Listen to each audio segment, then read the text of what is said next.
Hola, mi nombre es Rosy Rivera. Tal vez me conoces como la hermana menor de Jenny Rivera. Y con una familia de famosos puedes pensar que lo tenía todo, pero a la misma vez no tenía nada. Vivía en un estado sin identidad y quebrantamiento. Yo fui abusada sexualmente a los 8 años y me robó todo. Y el mundo me presentó todo en una platilla de oro, pero el dinero, la fama y el poder no me daban lo que yo necesitaba. Necesitaba amor y paz, y lo busqué en todos lados como loca, en las drogas, en el alcohol, en los estudios, en la carrera, en el dinero, pero no me llenaba. A los 25 años de edad quería suicidarme. Ya no podía seguir viviendo el infierno que era mi vida. Y allí en las calles de Los Ángeles, a las 2 de la mañana, gritando como loca, Cristo me rescató. Él me aceptó tal y como yo soy. Me amó. En una cruz murió por mí. Eso me transformó completamente. El amor y la misericordia de Dios es lo mejor que he experimentado. Eso fue hace 12 años. Desde ese tiempo lo he vivido todo. Altas, bajas, matrimonio, casi divorcio, riqueza, pobreza y aún la muerte de mi hermana. Pero sigo de pie, simplemente por su gracia. Y todavía puedo decir que todo lo puedo en Cristo que me fortalece. Y eres lo mejor que yo tengo. Por eso te quiero invitar a ti a recibirlo. No es nada místico, no es nada raro. Es reconocer que necesitamos ayuda. Y si quieres, podemos hacer la oración juntos. ¿Sí? Cristo, reconozco que estoy quebrantada, que no tengo identidad, que soy pecadora y necesito un Salvador. Reconozco y creo en mi corazón que tú eres el Hijo de Dios, que resucitó, que murió y resucitó por mí.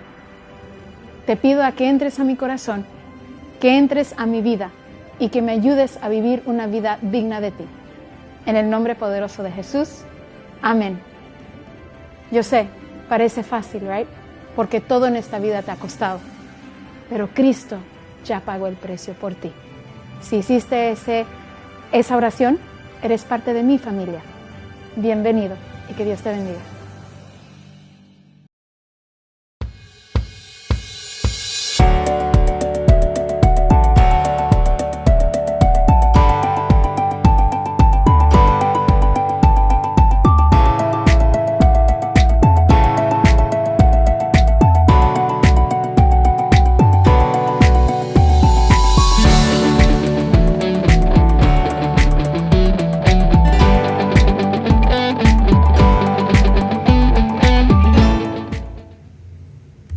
Muchas bendiciones para todos.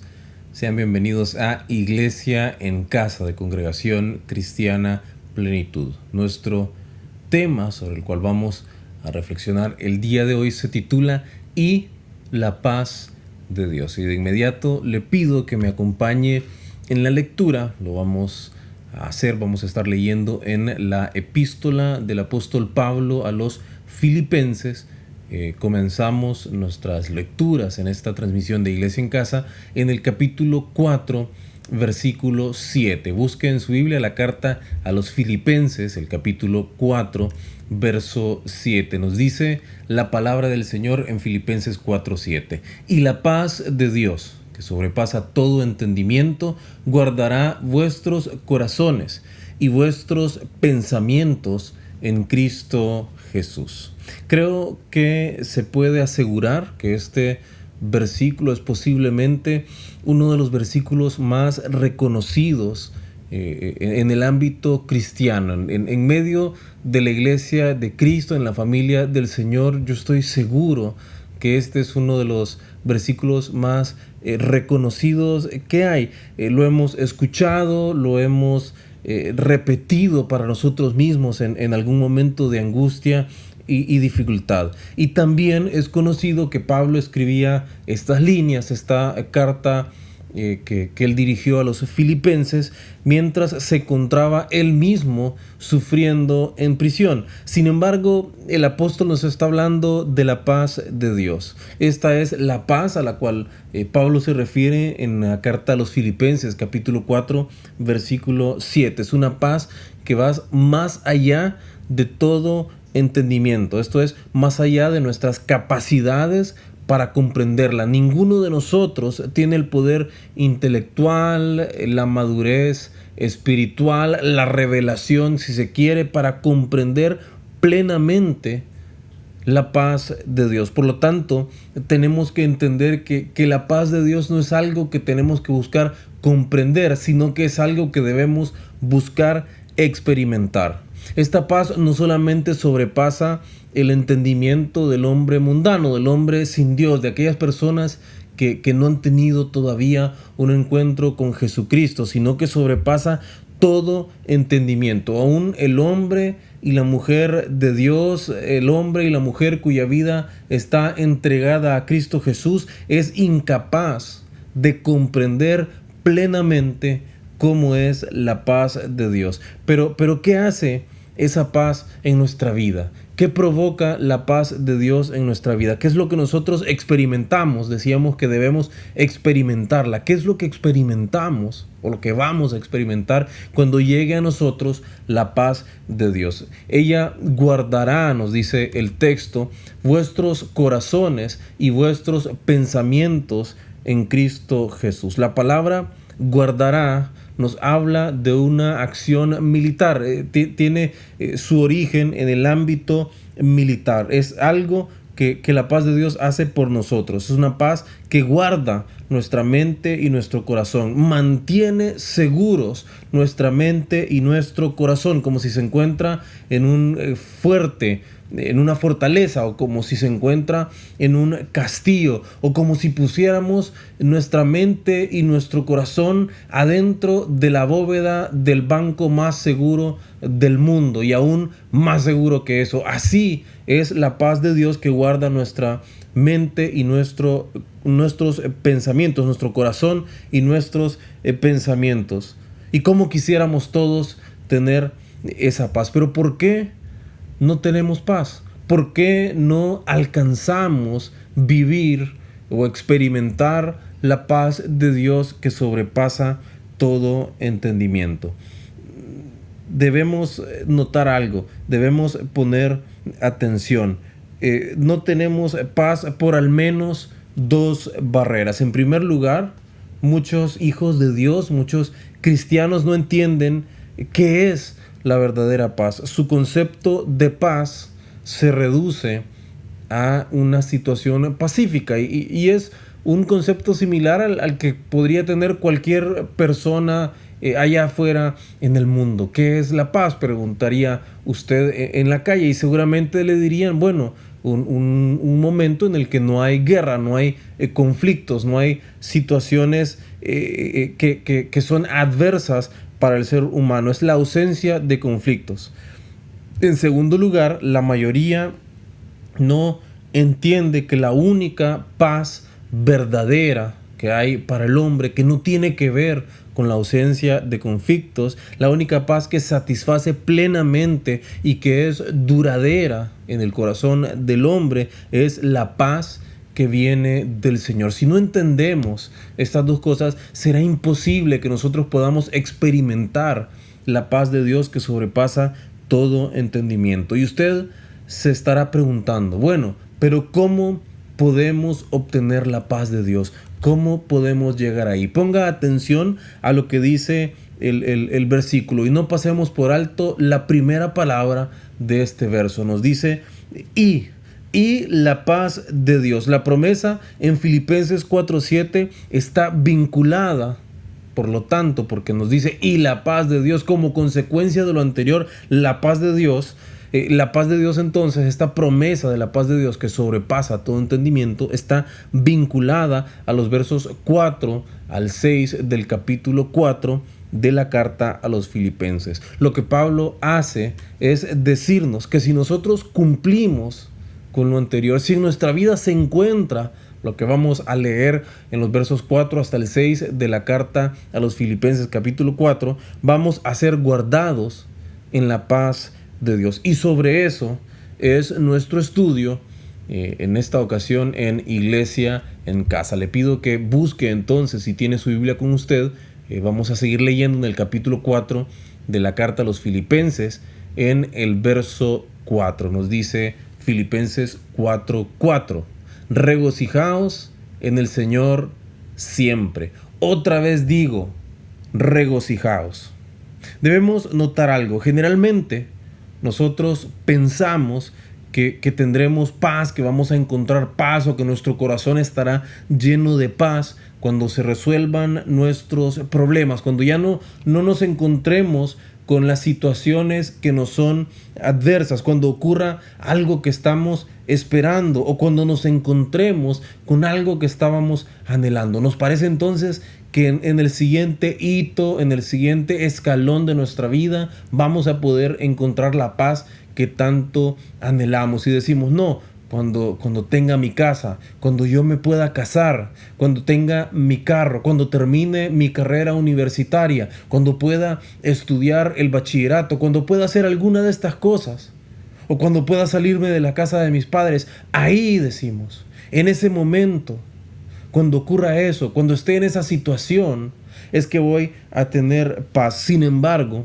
cuando Pablo nos habla sobre encontrar la paz de Dios, Pablo comienza hablándonos de nuestras actitudes. Él comienza hablando de lo que hay en el interior de nuestro corazón. Y lo primero que Pablo nos dice es que debemos procurar, para encontrarnos con la paz de Dios, debemos procurar tener en nuestro corazón regocijo. Debemos regocijarnos.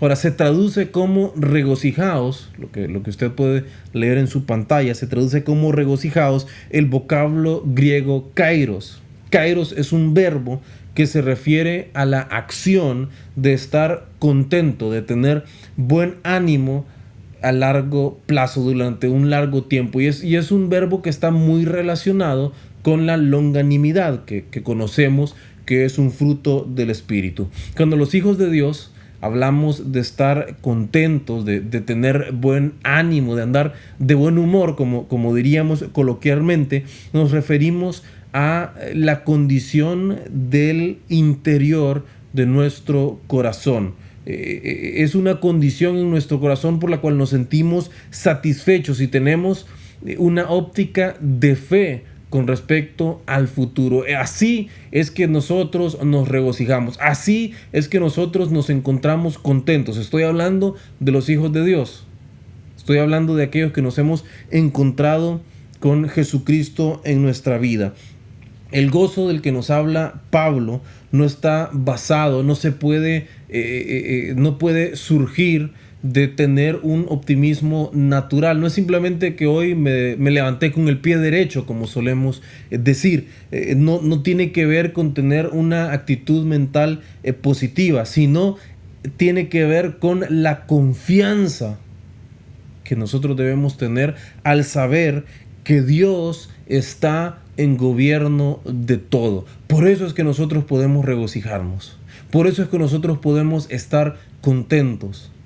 Jesucristo nos dijo, en el mundo van a tener aflicciones, pero confíen, porque yo he vencido al mundo. Y cuando Pablo nos invita en la inspiración del Espíritu Santo a que estemos regocijándonos en el Señor siempre, y nos lo repite por la importancia que tiene que nosotros poseamos esta actitud frente a la vida, lo que nos está diciendo es que estemos contentos y confiados y que permanezcamos contentos y confiados, seguros de que Dios está en gobierno de todo.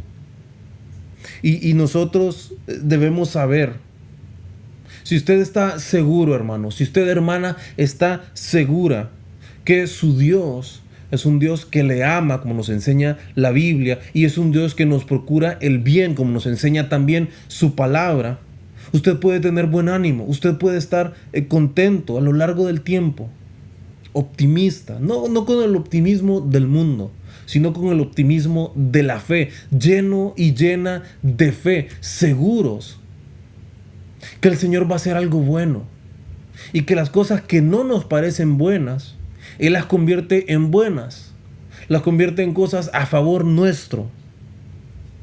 Usted debe saber que a pesar de las circunstancias, y es que todos pasamos por circunstancias complejas, por momentos dolorosos, pero a pesar de las circunstancias, el Señor hará algo bueno, algo que es a favor de nosotros en el momento indicado.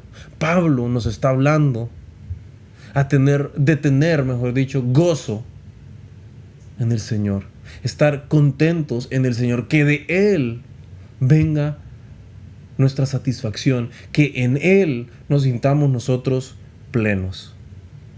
Nos dice también la palabra en Filipenses capítulo 4, versículo 5. Vuestra gentileza sea conocida de todos los hombres.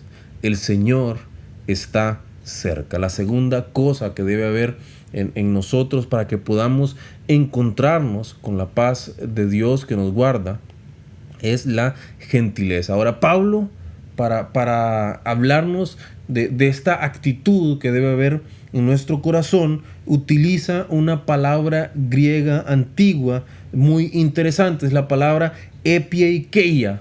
La palabra epieikeia se traduce en esta versión de la Biblia que estamos utilizando hoy, que es la Reina Valera, se traduce como gentileza, pero algunas otras versiones de la Biblia traducen epieikeia como paciencia, suavidad en el trato, una mente tranquila y pacífica. También la traducen como modestia, como alguien que posee un espíritu o un ánimo paciente, y como magnanimidad. Un buen ejemplo que encontramos en la palabra de lo que es la epieikeia es cuando Jesús mostró gentileza, cuando en aquel momento en que los judíos le tendieron la trampa a una mujer para que fuera ella sorprendida en adulterio. Y entonces, cuando fue sorprendida en adulterio, algo que debía ser pagado según el Antiguo Testamento, con la muerte, ellos la sorprendieron porque le tendieron una trampa, la llevaron donde Jesús para probar a Jesús, para ver qué haría él. Y entonces él mostró epieikeia, él mostró gentileza para con ella. Y en vez de venir juzgándola, procurando destruirla como si lo hacían los judíos, él entonces le contestó algo muy sabio. Bueno, el que esté libre de pecado, que tire la primera piedra. Y cuando nadie fue capaz, la trató con gentileza. Fue paciente con ella. Tenía un espíritu o un ánimo tranquilo. Tenía suavidad en el trato para con ella. Aquel que era el único capaz de juzgarla verdaderamente, mostró su epieikeia para con ella. Y le dijo, pues yo no te condeno, vete y no peques más. Él supo mostrar su gentileza para con ella. Esta palabra, la epieikeia, la gentileza, describe el corazón de una persona que está verdaderamente dispuesta a que sea el Señor quien pelee sus batallas frente a las situaciones incómodas, frente a las situaciones difíciles, frente a los obstáculos. Cuando viene aquella persona que quizás no nos trata de la mejor manera, ahí tenemos la oportunidad de mostrar nuestra gentileza, nuestra epieikeia, y tener con ellos un trato suave, un trato amable, un trato dulce. Una persona que tiene epieikeia también es una persona que se siente libre para dejar sus ansiedades y todo aquello que le produce estrés en las manos del Señor, porque sabe que el Señor se encargará de su causa. Requiere, para que nosotros podamos vivir con epieikeia, con gentileza, con este espíritu apacible o ánimo apacible, requiere que nosotros depongamos nuestras armas. Que usted deje de sentir que usted tiene que hacer algo, que usted se tiene que defender, que usted no se va a dejar. Debe dejar de estar a la defensiva. ¿Cuántos no sufrimos de este problema? Sentimos que que debemos estar a la defensiva, que tenemos que estar alertas todo el tiempo, que tenemos que estar pendientes todo el tiempo. para no permitir que nos pisoteen o para no permitir que alguien se aproveche de nosotros. Y yo no le quiero decir que usted se deje, que permita que los demás se aprovechen de usted. No, lo que le quiero decir es que no necesita estar todo el tiempo alerta. No necesita estar en posición defensiva todo el tiempo. El Señor mira por usted. El Señor tiene cuidado de usted.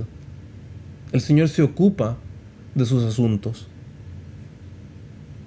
Muchas veces nosotros permanecemos alertas porque nos parece que en cualquier momento vendrá el zarpazo y entonces alguien nos va a dañar de alguna manera. Pero ¿con quiénes nos dice Pablo que debemos mostrar nuestra gentileza? Nuestra gentileza debe ser conocida de todos los hombres. No se trata de que usted, con alguien a quien usted quiere, o con alguien que usted mira débil por alguna razón, usted se muestre gentil. No. Se trata de que usted debe procurar que esta manera de ser, que esta actitud en su corazón sea una característica suya. Que todos los que lo rodean reconozcan que usted tiene epikeia, gentileza. De modo que si usted va al trabajo, que usted sea conocido por ser un compañero de trabajo tranquilo, cooperativo, apacible, pacificador. Si usted va al colegio, a la universidad, que usted sea reconocido por ser el compañero o la compañera tranquila, pacificadora, que hace las cosas bien, que le gusta estar en paz con todos, que está contento todo el tiempo, que se muestra con satisfacción en la vida. No solamente con quienes nosotros queremos, no solamente con quienes nos caigan bien, no solamente con aquellos a quienes amamos profundamente, sino que es para con todos. Debe volverse un rasgo de cómo es usted, una característica de su manera de ser. Y nos sigue diciendo Pablo, el Señor está cerca. Es que cuando nosotros vivimos en el conocimiento de que Jesús regresará pronto, cuando vivimos esperando la segunda venida del Cordero, que algo bueno va a ocurrir, cuando vivimos esperando que de pronto seremos arrebatados por el Señor o vamos a pasar la eternidad con Dios, podemos estar gozosos sabiendo que se cumplirá la promesa. Hermanos, no tenemos que pasar pensando solamente en las cosas de este mundo. Sí, lo hacemos. Ponemos atención a los asuntos de este mundo, nos adelantamos, tratamos de vivir con sabiduría porque eso también agrada a Dios. Pero nuestra mente, nuestro corazón, nuestra prioridad no debe estar en este mundo y en las cosas de este mundo. Y debemos poder estar gozosos a pesar de las situaciones y regocijarnos a pesar de las situaciones porque sabemos que el Señor está cerca, que el cumplimiento de la promesa cada vez se acerca. Y así como cuando sabemos que todo está en gobierno de Dios es más fácil regocijarnos, es también fácil mostrar gentileza a todos los hombres porque sabemos que sea que nos procuren el bien o el mal los demás, sea que estén haciéndole solo una broma o se están burlando de usted, el Señor está cerca, se cumplirá la promesa y usted va a pasar la eternidad con Dios. Y lo que sea que le hayan hecho o que le hayan dicho, eso ya no va a tener relevancia porque usted va a estar con su Padre Celestial. ¿Qué más nos dice la palabra? Lo leemos en el versículo 6 del capítulo 4 de la epístola a los Filipenses. Nos dice, por nada estéis afanosos, sino sean conocidas vuestras peticiones delante de Dios en toda oración y ruego, con acción de gracias. Decíamos al principio que Pablo se ocupó primero de hablarnos sobre cómo nuestra actitud, cómo nuestra condición interior juega un papel importante en nuestra búsqueda por la paz de Dios. Y él nos da dos consejos: que estemos contentos y que los demás puedan reconocer que nosotros tenemos un espíritu apacible, que nosotros somos pacificadores, que nosotros somos gentiles, que tenemos un trato suave, un buen trato, un trato agradable. Y luego de ordenarnos tener contentamiento, tener buen ánimo y de exhortarnos a ser gentiles con todos los demás. Ahora sí, Pablo nos habla de lo que nos parece generalmente a nosotros que nos quita la paz. Y frente a las circunstancias difíciles, Pablo nos dice: por nada estéis afanosos. El verbo afanarse proviene de la palabra afán, que significa trabajo excesivo. Por nada, en ninguna circunstancia, por nada en este mundo, ustedes estén en un ciclo de trabajo excesivo. En otras palabras, Dios nos está diciendo: no trabajen más de lo debido. En el Evangelio según Mateo, capítulo 6, verso 25, Jesús nos da un ejemplo de las cosas por las cuales nosotros no debemos afanarnos. Y nos dice Mateo 6, 25: por tanto os digo, no os afanéis por vuestra vida, qué habéis de comer o qué habéis de beber, ni por vuestro cuerpo, qué habéis de vestir. ¿No es la vida más que el alimento y el cuerpo más que el vestido? Cuando nosotros nos afanamos, cuando nosotros ponemos demasiado empeño, trabajamos en exceso por conseguir las cosas por las cuales tenemos necesidad, o para que alguien sea cambiado también, por ejemplo, buscamos excesivamente la transformación en Dios de una persona, tendemos a tomar nosotros el control de las situaciones. Nos hacemos un plan y decimos: no, esto va a ocurrir de esta manera. Y es cuando usted entonces quizás adquiere el préstamo que no está con las mejores condiciones, o quizás viene y le dice a esta persona por la cual usted ha estado orando mucho y ha estado deseando que el Señor la transforme, le dice la cosa que no era adecuada porque no era el momento. Y esa persona se aleja. Eso es lo que ocurre. Y entonces, cuando venimos y nos afanamos por las situaciones, tendemos a tomar el control y le quitamos a Dios el gobierno de las situaciones y no permitimos que se cumpla su propósito, su voluntad perfecta. Y además, cuando vivimos de esta manera, le quitamos a los asuntos de nuestra vida el orden correcto. Le damos prioridad a lo que no deberíamos estarle dando prioridad. Pablo, en este sentido, nos está ayudando a poner nuestras prioridades en el orden correcto. Cuando nos dice que en lugar de afanarnos, debemos hacer conocidas nuestras peticiones delante de Dios en toda oración y ruego.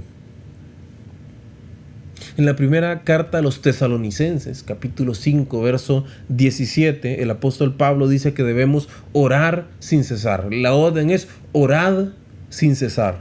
En otras palabras, la oración debe ser prioritaria para nosotros. Y hemos hablado en otros momentos del estilo de vida de la adoración, que incluye la oración constante. Y cómo no es que usted va a estar con las manos juntas o de rodillas 24 horas al día, no.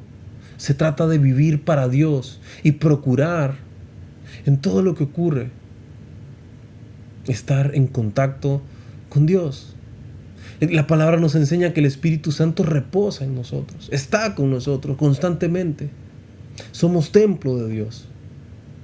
Y podemos entonces vivir en esta comunicación todo el tiempo si hacemos del Señor nuestra prioridad. La oración es el método que Dios nos regaló para que sean conocidas nuestras peticiones delante de Él. Cuando usted viene donde el Señor y usted le cuenta sus problemas, le presenta sus circunstancias, lo que está haciendo es permitiéndole que Él tome gobierno de estas situaciones. Si usted depone sus armas, si usted deja de querer estar al control y le presenta al Señor en oración cada situación, cada petición que usted tiene en su vida, le está abriendo la puerta, lo está invitando para que Él gobierne y Él haga conforme a su propósito. Pablo nos dice también que a esto agreguemos acción de gracias. Cuando le agradecemos a Dios, no solo lo hacemos por los momentos buenos, sino que también debemos hacerlo por los momentos difíciles que atravesamos. Y cuando vivimos de esta manera, cuando esa es nuestra manera de pensar y de vivir y de comportarnos, entonces vamos a estar reconociendo que Él es todopoderoso. Él tiene poder absoluto en todo lo que pasa en el mundo. Y un cristiano agradecido es un cristiano que se somete a la voluntad de Dios y que no depende de las circunstancias, sino que depende y cree totalmente en su Dios, en lo que Dios determine. Y vivir de esta manera va a permitirle a usted vivir en paz. Nuestra reflexión de hoy se titula "Y la paz de Dios". La paz sobrenatural de Dios es el resultado de que nosotros trabajemos en conseguirla, no afanándonos, sino teniendo las actitudes y la manera correcta de vivir. Debemos primeramente estar de buen ánimo, contentos, regocijándonos, porque confiamos en que Dios nos ama. En segunda instancia, es necesario que mantengamos la gentileza con todos los que nos rodean. La invitación es que la gentileza sea algo por lo que nosotros somos conocidos, que se convierta en un rasgo de su manera de ser, que todos sepan, no, el hermano, la hermana es una persona dulce, tiene un trato suave, tiene un ánimo paciente, es una persona muy gentil. Y luego de trabajar en nuestro corazón y de trabajar en nuestras actitudes, la manera de enfrentar las situaciones que podrían estarnos quitando la paz, no es quitándole a Dios el gobierno, no es tomando el control de cada circunstancia, sino presentándoselas a Dios en oración. Y usted debe estar seguro que Él le va a contestar, Él le va a guiar, Él le mostrará qué cosas sí debe hacer usted, en qué cosas sí debe trabajar y en qué asuntos y situaciones usted debe calmarse, mantener el buen ánimo, mantener la gentileza y esperar que sea Él quien trabaje en su vida. Le invito a que nos presentemos delante de Dios en una oración, pidiéndole que nos ayude a vivir de esta manera para que nos encontremos con su paz, con la paz de Dios que sobrepasa todo entendimiento. Le invito a que presentemos nuestras oraciones cerrando nuestros ojos e inclinando nuestro rostro. Bendito Dios, venimos ante ti, Señor, porque en todo tiempo estamos buscando la paz, Señor. Muchas veces no tiene que ver con suplir siquiera nuestras necesidades básicas, sino que hay una condición en nuestro interior que no nos permite vivir en paz. Señor, y hoy venimos delante de ti pidiéndote que tú puedas cumplir esta promesa de Filipenses 4:7 en nuestra vida, Señor. Y nos comprometemos, Señor, a permanecer en el regocijo tuyo, Señor. Padre Celestial, nos comprometemos a estar contentos, Señor. Seguros, Señor, recordando en todo tiempo que tú eres bueno, Señor, y que tú nos amas y quieres hacer algo bueno en nuestra vida, Señor. Padre Celestial, queremos ser reconocidos, Señor, por ser personas gentiles, y hacemos todo propósito para desarrollar en nosotros esa gentileza, esa epiqueia, Señor, ese espíritu paciente, Padre Celestial, ese trato suave hacia los demás, Padre. Amado Dios, finalmente nos comprometemos a no tomar control nosotros de las circunstancias y las situaciones, Señor. Sí, queremos ser diligentes, Padre, queremos hacer lo que nos corresponde, Señor, pero queremos que tú gobiernes, Señor, y que se cumplan, Señor, nuestros deseos, nuestros anhelos, las cosas buenas que esperamos de parte tuya, Señor, que se cumplan en tu tiempo, porque tú estás gobernando, Señor. Te presentamos, Padre Celestial, nuestras oraciones en el nombre de tu Hijo Jesucristo. Amén. Queridos hermanos, esto ha sido Iglesia en Casa por hoy. Yo le pido que usted esté pendiente de una próxima transmisión de Iglesia en Casa, mientras ese día y ese momento llegan. Para todos, bendiciones del Señor.